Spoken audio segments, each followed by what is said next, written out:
Welcome back to The Explainer.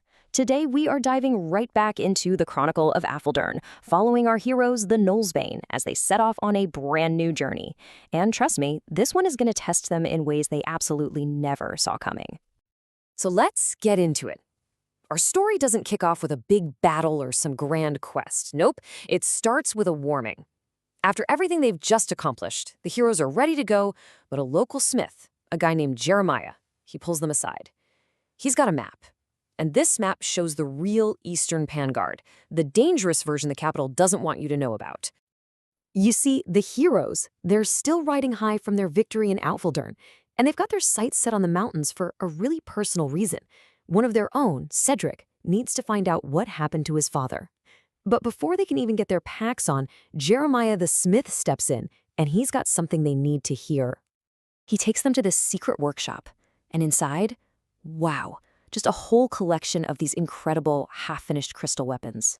But that's not even the main thing. He unrolls his own handmade map. He points them toward the logging city of Dunmore, a place to rest and resupply. But he gives them one very serious warning. Whatever you do, stay out of the deep amber forest until you are truly, absolutely ready for it. So, with Jeremiah's advice rattling around in their heads and the town's quiet gratitude at their backs, the party sets off. They're leaving the safety of Apfeldern's behind, heading straight for the open road, towards a city and a forest they really know next to nothing about. All right, let's talk about the journey itself, because this is where things start to get weird.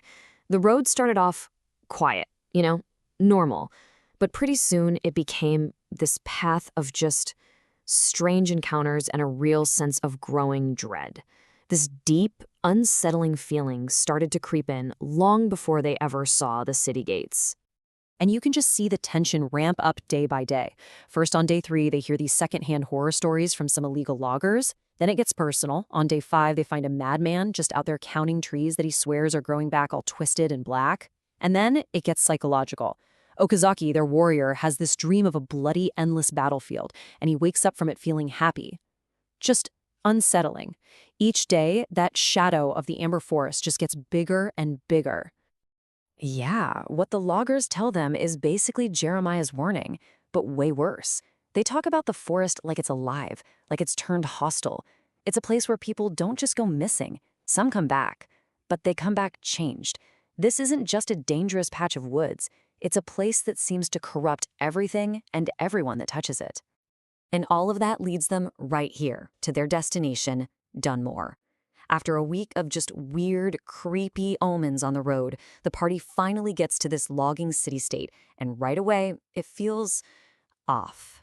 It is nothing like the warm, welcoming town of Apfeldern. This is a hard place, and you can tell it was built on hard labor.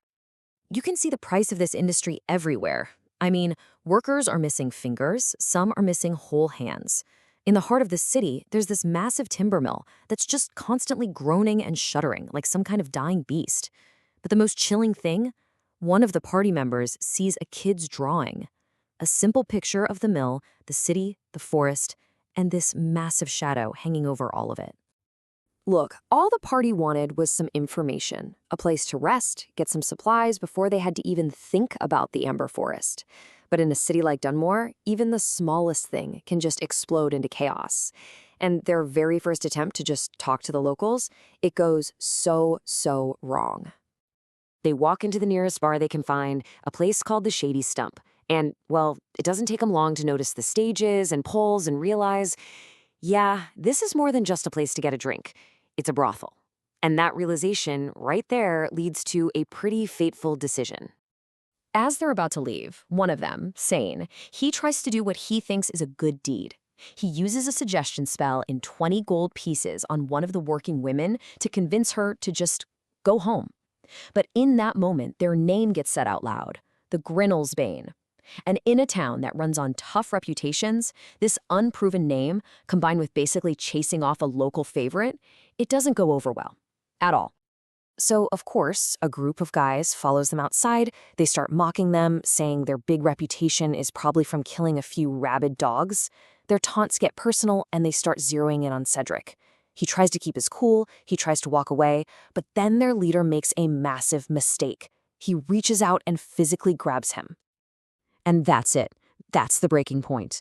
All that tension from the road, the unease in this city, the insult to his name, it all just boils over in this one single moment. Cedric, the hero who's here to find his father, is pushed way too far. He doesn't say a word. He doesn't draw his sword. He just answers by transforming into a massive bear and letting out a roar that shakes the whole street and just freezes his attacker in pure, absolute terror. In that single, furious moment, everything changed. That roar completely redefined who the Bane were to this tough, unforgiving city. They weren't just a rumor anymore. They weren't just some fancy name from out of town. They were something else entirely. Think about it. They went from being dismissed as some annoying outsiders with a story nobody believed to being seen as a real, violent, and completely unpredictable threat. Their reputation was no longer just a name. It was a feral beast, right there in the streets of Dunmore. So their first impression in Dunmore, it wasn't heroism. It was raw, untamed power. They didn't save anybody. They didn't solve a problem. They unleashed something wild and left the whole street shaking while a bunch of bullies ran for their lives. And that's where we'll leave this explainer. The party is now stuck between a hostile city that is terrified of them and a haunted forest that's just waiting to swallow them whole. Which brings us to our final question. What happens when your reputation is a roar instead of a rescue?